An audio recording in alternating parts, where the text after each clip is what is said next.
공중 새도 먹이시는 하나님이 여러분 아버지이신 거 축하드립니다.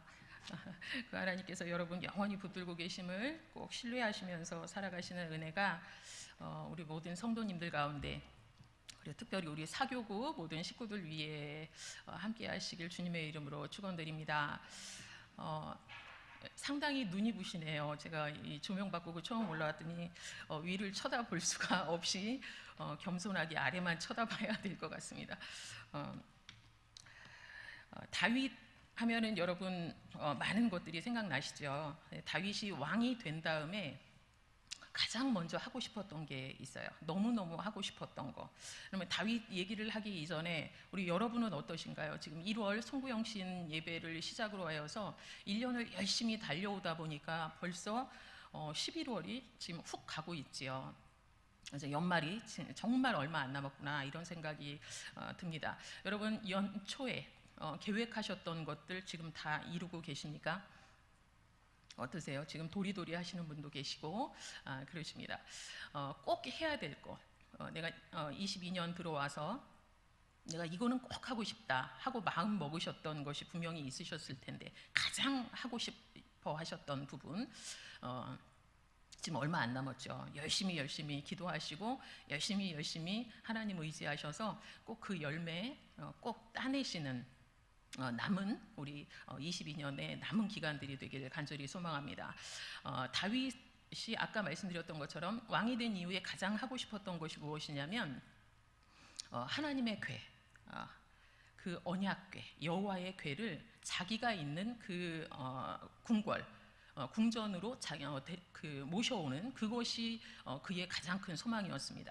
그런데 쉽게 되어지지 않는 그런 모습들이 있죠. 자기 왕궁으로 ом기는 게 왕이지만 쉽지는 않습니다. 어느 정도 이제 나라가 안정된 이후에 어마어마하지만 마음의 소망을 가졌던 그 일을 이루기 시작을 합니다. 그 일을 행함에 있어서 3만 명을 동원을 합니다. 여호와의 궤를 자기 왕궁으로 모셔오는 것에 3만 명을 들이고요. 그리고 온갖 악기를 동원하여서 하나님을 찬양하는 3만 명이 결국은 성가대였던 거죠. 찬양대 함께 막 이렇게 하나님을 찬양하면서 근데 이제 문제가 무엇이냐면요, 그 여호와의 궤를 모셔오는 그 작업을 아무것도 실어보지 않은 새 수레를 새로 만들어서 거기에다가 여호와의 궤를 싣고 그리고 이렇게 이동하는 그러한 과정을 겪었다라는 것이죠. 근데 이제 문제가 발생합니다. 수레를 끌고 있던 그 소가 갑자기 날뛰기 시작을 해요. 막 뛰면서 이렇게 요동을 치니까 수레가 이렇게 흔들하겠지요. 그러니까 거기에 있던 이제 웃사라는 사람이 이러다가는 여호와의 궤가 떨어지겠다 싶으니까 이제 얼른 손을 대지요. 그런데 하나님께서 그 모습을 보시고 분노를 하십니다. 그래서 그곳에서 바로 그 웃사를 치게 되고요. 여호와의 궤 앞에서 그냥 죽는 그 사건이 있어집니다. 그러면 여러분 그 사건을 제가 지금 살짝 말씀드렸을 때 하나님 너무하시네? 아니 떨어질까 봐 붙잡았는데 아니 왜 그러시나 이렇게 이제 생각하실 수 있으시죠. 그런데 민수기 4장의 말씀에 성물을 만지지 말라 그들이 죽으리라 하는 말씀도 있고요. 그리고 그것이 아니더라도 이 화가 미칠 수밖에 없었던 이유가 있다라는 것입니다. 그것은 바로 시작부터 잘못됐다라는 것이죠. 시작부터 하나님이 원하시는 방법이 아니었기에 결국은 그 일은 순조롭게 될 수 없는 일이었다라는 것입니다. 왜 그러냐면요, 하나님께서 여호와의 궤를 운반하는 방법을 이미 정해 놓으셨는데 그것은 사람들이 직접 짊어지고 옮기는 거였다라는 것이에요. 하나님께서 정해 놓으신 그 방법이 있는데 그냥 수레에 싣고 그냥 옮겨버려야 되는 짐짝처럼 그렇게 대해지는 것, 아무리 3만 명의 성가대가 악기와 함께 하나님을 찬양하는 자리였지만 그러나 그것 하나님이 정해 놓으신 그것을 제대로 순종하지 않음으로 인해서 결국은 웃사가 죽게 되는 그 사건이 있었다라는 것입니다. 여러분 하나님을 섬기는 방법에서는 그리고 하나님께서 정해 놓으신 방법 그런 것이 있는 것에 대해서는 반드시 그 방법을 순종하면서 따라야 된다라는 것은 그런 기본적인 사실이라는 것입니다. 우리가 지켜야 되는 것이죠. 근데 우리는 가끔 우리 머릿속에 그런 생각들이 돕니다. 얼마나 이것은 합리적이지 않은데, 별로 효율적이지 않은데, 이건 얼마나 좋아, 이게 훨씬 나을 텐데, 이렇게 하면 하나님께서 더 기뻐하시지 않을까 하면서 내 기준으로 판단하는 순간들이 있다라는 것입니다. 아마도 다윗도 그랬겠죠. 너무 귀한 그 여호와의 궤를 싣고 오면서 모든 백성들이 함께 찬양하는, 이러면 하나님께서 기뻐하실 거야. 그런데 하나님이 정해놓으신 거에 대해서는 그대로 순종해야 함이 마땅했는데, 다윗이 놓친 부분이 바로 그거였다라는 것입니다. 하나님이 정하신 방법, 그것이 어떤 것인지, 그리고 하나님이 기뻐하시는 것이 어디에 있는지를 주목할 때 우리는 이러한 실수를 하지 않게 되어진다라는 것이죠. 가끔은 자녀들을 양육할 때도 하나님을 능가할 때가 있습니다. 하나님께서 정해놓으시고 하나님께서 원하시는 방향이 있음에도 불구하고, 그러나 이렇게 해 하면서 가끔은 부모라는 그 이름 하에 하나님을 능가하여 넘쳐버리는, 그래서 자녀들에게 올바르지 않은 것을 가리키는 그런 경우도 우리의 삶에 충분히 있을 수 있다라는 것이죠. 여러분의 삶의 자리 속에 그런 일을 직접 행했던 그런 경험도 있으실 거고요. 지성소에 나아가는 방법 또한 하나님이 정하신 방법이 있습니다. 그러면 그대로 나아가야 된다라는 것이죠. 성막이 있으면 성막의 울타리를 월담하여서 넘어가는 것도 안 되고요. 지성소를 향해서 나아가는 그 길조차도 하나님께서 정해놓으신 그 방법 아니고서는 우리가 누릴 수 없다. 그리고 그것은 하나님께서 도둑이라 이야기하신다. 이것이 기본적인 사실이라는 것입니다. 성막에 대해서 3주 오늘까지는 이제 4번에 걸쳐서 저희가 함께 나누고 있습니다. 근데 4번째 시간을 저희들이 시작하며 여러분이 앞에 3시간은 다 잊어버리셨죠. 그렇죠? 잊어버리셔야 제가 다음에 또 설교를 할 수 있기 때문에. 근데 그 3번을 여러분이 생각해 보실 때 성막에 있는 하나하나의 기구, 그 모든 것들이 모두 예수 그리스도, 그리고 예수 그리스도의 사역을 의미하고 있구나, 상징하고 있구나 라는 거 하나는 머릿속에 간직하고 계실 거라는 거지요. 지성소로 나아가는 그 방법, 그것 또한 하나님께서 정해놓으신 것이 있기에 오늘 함께 나누고자 합니다. 지성소는 아무나 들어갈 수 없죠. 그래서 1년에 한 번 대속죄일에 대제사장이 한 번 들어갈 수 있는 그것, 대제사장이라고 하여서 1년 내내 들어갈 수 있는 것도 아니고요, 자기가 내킬 때 들어갈 수 있는 것도 아니라는 것입니다. 그거조차도 하나님께서 정해 놓으셨다라는 것이죠. 출애굽기 26장 33절과 34절의 말씀, 우리 PPT 화면 보시면서 함께 읽습니다. 그 휘장을 갈고리 아래에 늘어뜨린 후에 증거궤를 그 휘장 안에 들여놓으라. 그 휘장이 너희를 위하여 성소와 지성소를 구분하리라. 너는 지성소에 있는 증거궤 위에 속죄소를 두고. 아멘. 자, 지금 함께 이제 읽으셨던 그 말씀 안에 휘장이라는 단어가 나옵니다. 우리 지난 시간에 이제 성소에 대해서 함께 했고요.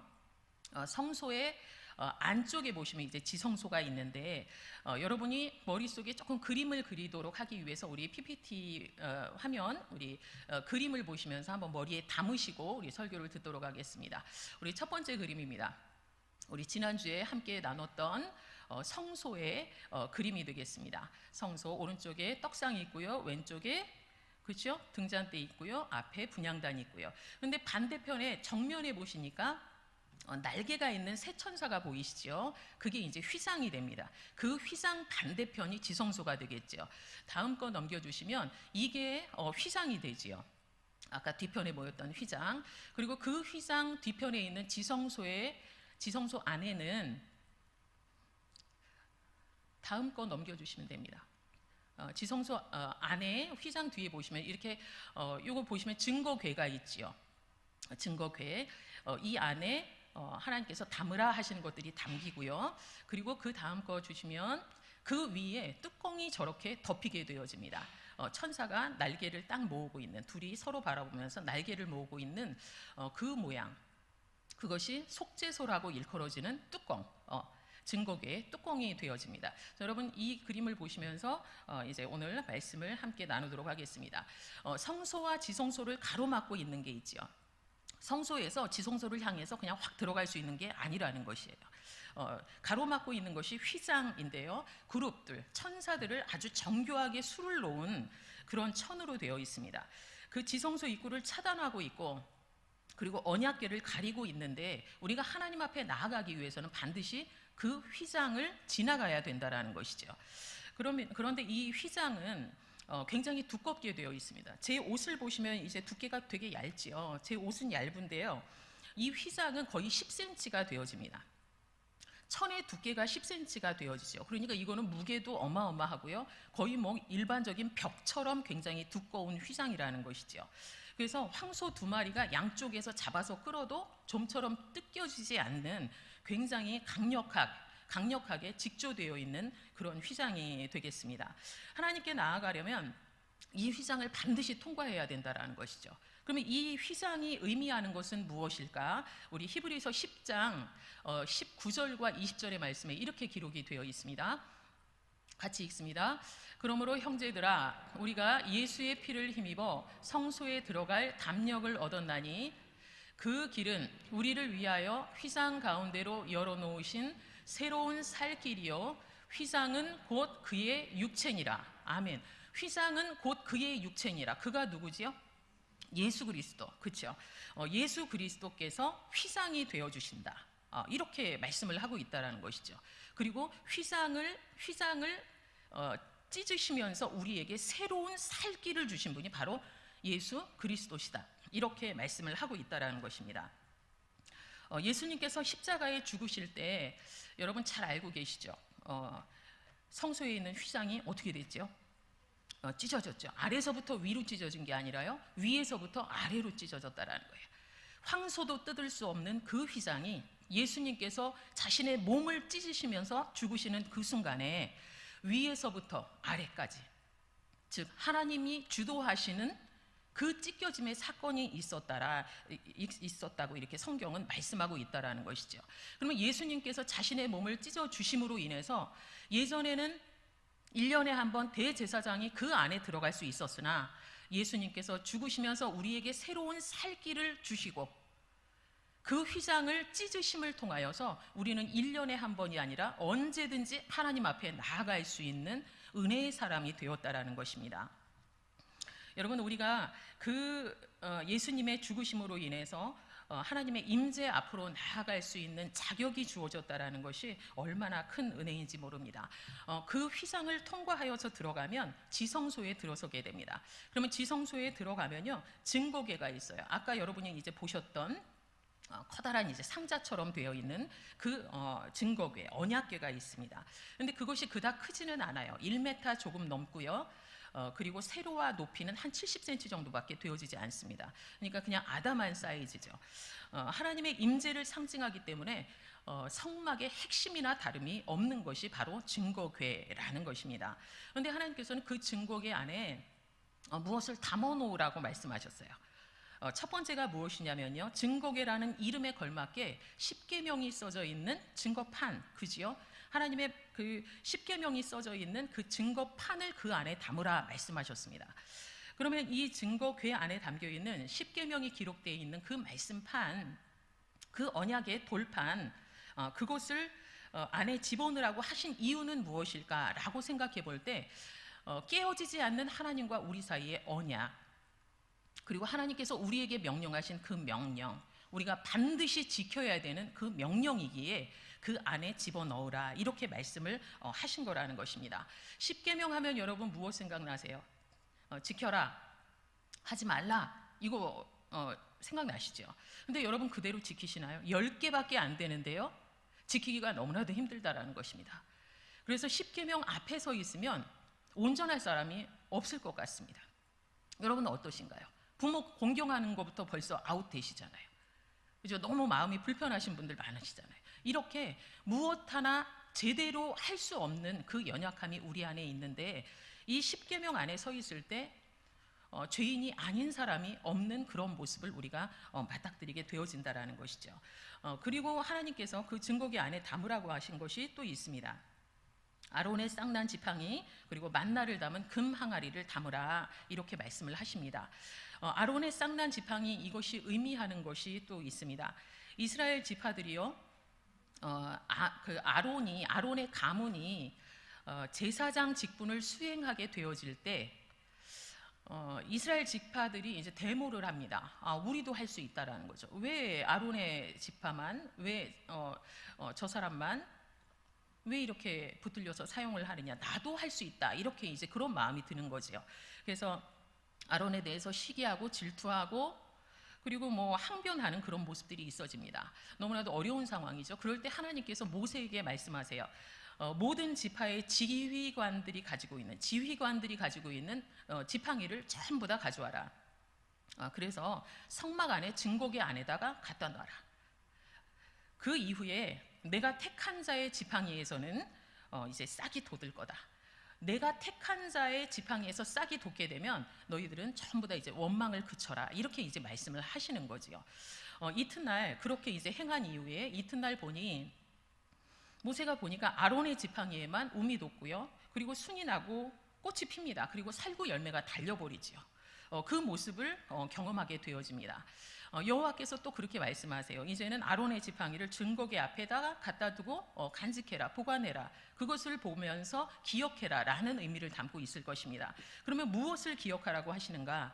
바로 하나님께서는 민수기 17장의 말씀에서 이렇게 말씀하십니다. 그것을 간직하라고 하는 이유에 대해서 반역한 자에 대한 표징 이렇게 이야기하십니다. 하나님께서 어련히 알아서 세우실까요? 그렇죠? 여러분 삶의 자리도 하나님께서 어련히 잘 인도해 주셨잖아요.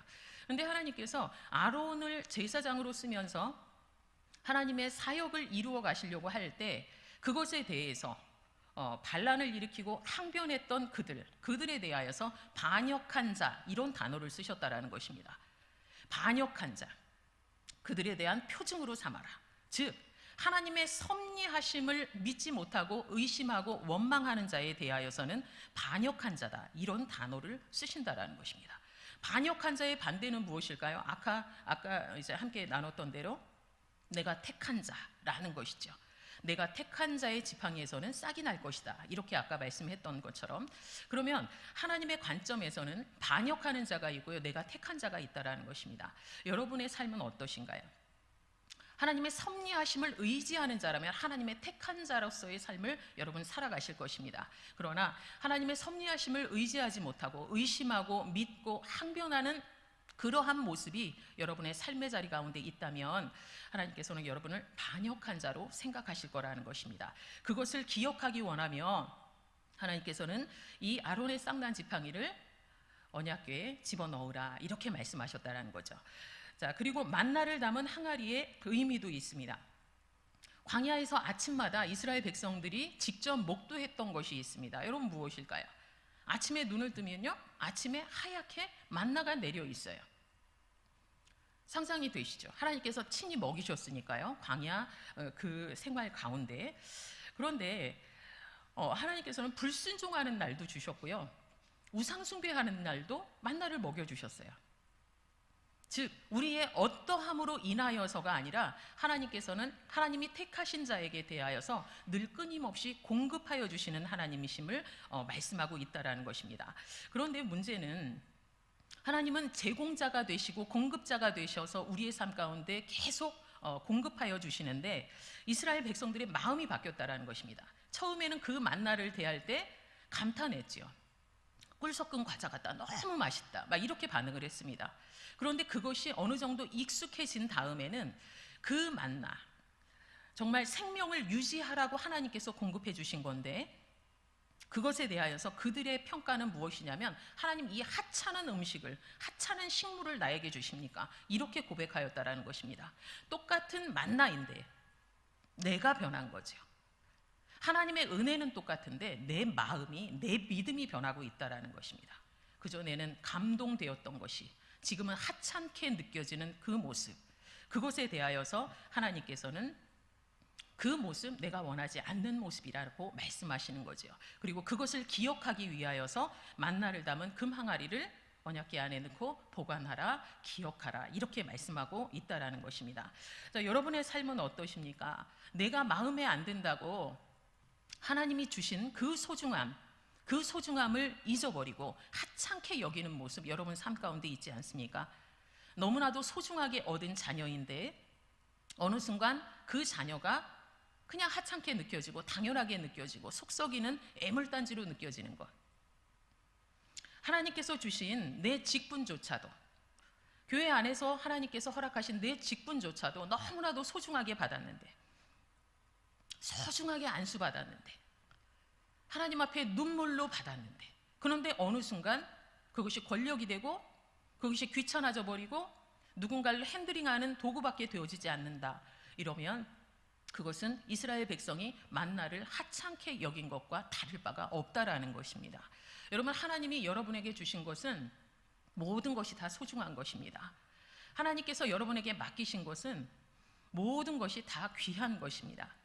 여러분의 마음이 변하지 않고 그 하나님께서 주신 것을 소중히 여기면서 끝까지 감당하시는 은혜가 있길 간절히 소망합니다. 우리 하나님께서 보관하라, 간직하라, 이렇게 말씀하시면서 언약궤 안에, 그 증거궤 안에 넣으라 하신 것들이 지금 함께 나눴던 세 가지인 것이지요. 십계명 돌판과 아론의 쌍난 지팡이와 그리고 만나 담긴 금항아리, 이렇게 되어집니다.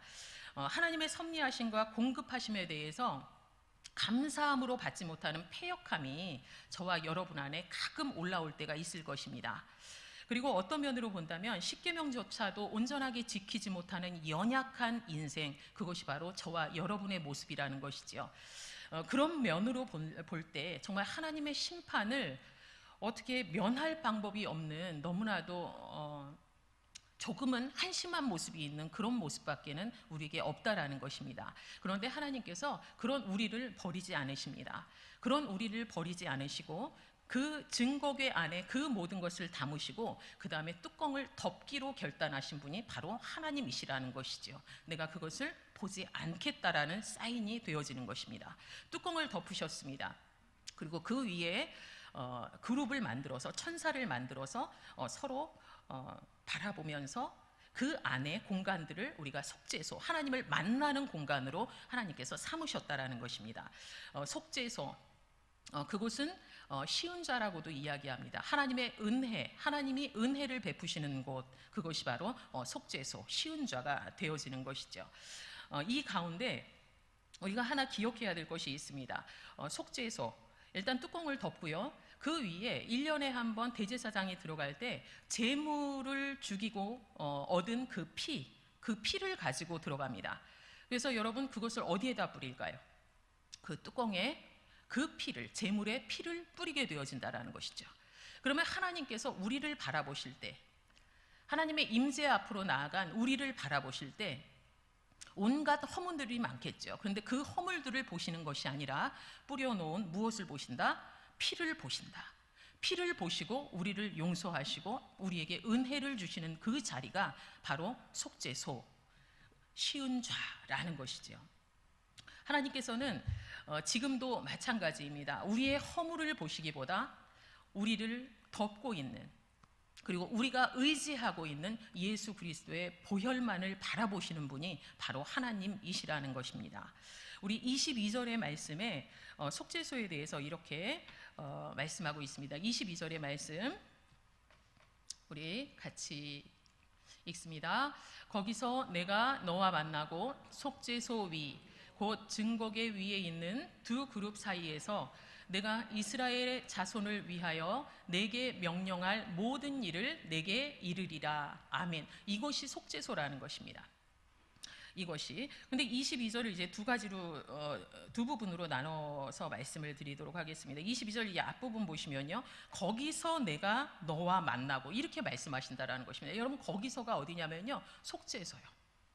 예수 그리스도의 보혈을 의지한 자, 그리고 예수 그리스도의 보혈이 덮여 있는 그 하나님의 사람, 그 사람을 하나님께서 직접 속죄소에서 만나시겠다, 이렇게 사인을 주고 계신다라는 것이죠. 그러면 이 속죄소, 이 부분은 하나님의 임재를 경험하는 곳, 그리고 무엇보다 거기서 내가 너와 만나고, 즉 하나님을 만나는 것은 내가 만나는 것이 아닙니다. 저와 여러분이 내가 이제는 하나님을 한번 만나볼까 해서 만날 수 있는 분이 아니라는 것입니다. 지금 말씀대로라면 무엇이죠? 거기서 내가 너와 만나고, 이렇게 말씀한다라는 것이죠. 우리와 만나는 그 하나님은 우리를 너무나도 만나기 원하셔서 속죄소에서 기다리고 계신 하나님이시라는 것입니다. 무엇하기 위해서요? 저와 여러분을 만나기 위해서 그곳에서 기다리시는 하나님. 우리가 예수 그리스도의 보혈을 의지하고 언제든지 나아가기만 하면 작정하시고 우리를 만나주시는 분, 그리고 우리에게 은혜와 능력을 공급하여 주시는 하나님이시라는 것, 여러분 꼭 믿음으로 받으시기 바랍니다. 저는 이 말씀을 읽으면서 이제는 1년에 한 번이 아니라 매일 만날 수 있지 않습니까? 그래서 저는 이렇게 정리를 해봤습니다. 매일 하나님과 단둘이 교제하는 곳, 이렇게 정리를 했습니다. 대제사장이 혼자 나가서 속죄소에서, 지성소에 들어가서 하나님을 만났던 것처럼 내가 속죄소에 나아가 하나님을 독대하는 그 일이 매일의 삶 가운데 있어야 되겠기에 저는 그렇게 정리를 했습니다. 매일 하나님과 단둘이 교제하는 곳, 그곳이 바로 속죄소, 시은좌, 하나님의 임재가 있는 그곳이다. 이렇게 제가 정리를 하였습니다. 여러분, 하나님을 단둘이 만나는 것, 여러분 어떠신가요? 사랑하는 사람을 둘이 만나는 것 너무나도 좋지요. 그렇죠? 그런데 하나님을 만나는 것도 마찬가지라는 것입니다. 하나님과 단둘이 독대하여 하나님의 은혜 안에 머무르고 하나님이 베풀어 주시는 은혜를 날마다 누리는 인생, 그것이 바로 하나님의 사람다운 인생이 아닐까, 이렇게 생각이 되어집니다. 여러분, 산상수훈을 통하여서 예수님께서 이렇게 말씀하셨습니다. 구제를 사람에게 보이려고 하지 마라. 금식을 사람에게 보이려고 하지 마라. 기도를 사람에게 보이려고 하지 마라. 이렇게 말씀하셨습니다. 그러면서 이 세 가지, 구제와 금식과 기도, 사람에게 보이려고 하지 마라, 이 이후에 뭐라고 말씀하셨냐면 은밀한 중에 보시는 내 아버지께서 갚으신다, 이렇게 말씀하셨습니다. 그렇다면 은밀한 중에 보시는 내 하나님께서 갚으신다라는 이 말씀을 통하여서 알 수 있는 것이 구제와 금식과 기도, 이 모든 일들 하나도 놓치지 않고 내가 다 바라보겠다. 그래서 너의 진가를 인정해 주겠다. 그것이 은밀한 중에 있는 거일지라도 내가 결단코 하나도 놓치지 않겠다. 이렇게 말씀하신다라는 것이죠. 그러면 마찬가지입니다. 속죄소에서 하나님을 만나는 것, 독대하여 하나님을 만나는 것, 이것 또한 마찬가지라는 것이죠. 예수 그리스도의 보혈의 공로를 힘입어서 구원받은 우리들을, 예수 그리스도의 보혈을 힘입어서 의롭다 칭함받은 우리들을 향하여서 주님께서는 속죄소로 초대하고 계십니다. 초대하시는 이유는 하나님의 임재 안에 거하기를 원하시기 때문이라는 것입니다. 하나님의 임재 안에 늘 머무르는 하나님의 사람이야말로 이 땅에서 그 누구보다도 그 어느 순간도 행복하지 않을 순간이 없는 정말 복된 인생이라 여러분 생각하실 것입니다. 하나님께서는 속죄소로 우리를 초대하셔서 우리에게 말씀하십니다. 내가 은밀한 중에 보겠다. 너의 진가가 어떠한지, 예수 그리스도를 의지하는 너의 믿음이 어떠한지, 예수 그리스도를 통하여서 담력을 얻어 지성소로 나오는 너의 온전한 믿음이 어떠한지 내가 너의 진가를 보기 원한다. 하나님 그렇게 말씀하신다라는 것입니다. 그러기에 우리를 찾고 계시지요. 끊임없이 기다리시고요. 우리 조금 전에 읽으셨던 그 말씀 22절의 말씀에 제일 끝부분에 이렇게 말씀합니다. 내가 이스라엘 자손을 위하여 내게 명령할 모든 일을 내게 이르리라. 이렇게 말씀합니다. 말씀하시겠다라는 거죠. 내게 이르겠다. 내가 너에게 명령할 모든 일들을 다 가르쳐 주겠다. 다 알려주겠다. 이렇게 말씀하신다라는 것입니다. 여러분, 기도하시는 부분에 대하여서도 하나님의 뜻을 빨리 알고 싶으셔서 답답하실 때 있으시죠. 그런데 모를 때 너무나도 마음이 아프시지 않습니까? 그런데 이 말씀대로라면요, 내가 내게 명령할 모든 일들을 너에게 이르겠다. 이렇게 말씀하셨다는 거예요. 지침을 주시겠다. 알려주시겠다. 이렇게 말씀하신다라는 것입니다. 여러분, 아무나 주어지는 것은 아니죠. 하나님의 임재를 알 수 있는 사인을 우리 하나님께서는 분명히 주십니다. 우리에게 알려주시겠다고 말씀하신 그 이유 중에 하나가 정확히 우리에게 사인을 주시기 때문입니다. 그것 중에 하나는 당연히 말씀이죠. 말씀으로 우리에게 지침을 주십니다. 그리고 또 하나는 표준 세번역의 말씀으로 우리 민수기서의 말씀을 함께 읽도록 하겠습니다. 표준 세번역이고요. 민수기 9장 15절의 말씀입니다. 함께 읽습니다. 성막을 세우던 날 구름이 성막 곧 증거궤가 보관된 성막을 덮었다. 저녁에는 성막 위에 구름이 불처럼 보였으며 아침까지 그렇게 계속되었다. 자, 이 말씀 보시면 여러분 성막을 구름이 덮었어요. 구름이 덮었고요. 그리고 밤이 되면 그 구름 속에 있는 불기둥이 보여요. 근데 이것이 어디에 임했냐면요. 지성소, 성막 위에 임했다. 증거궤 위에 임했다. 이렇게 말씀을 하고 있다라는 것입니다.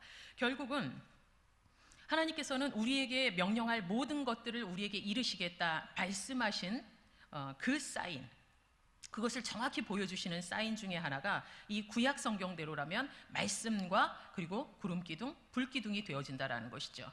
우리 PPT 화면, 우리 마지막 화면입니다. 아마 이런 그림일 거예요. 저쪽에 지성소 보이시죠?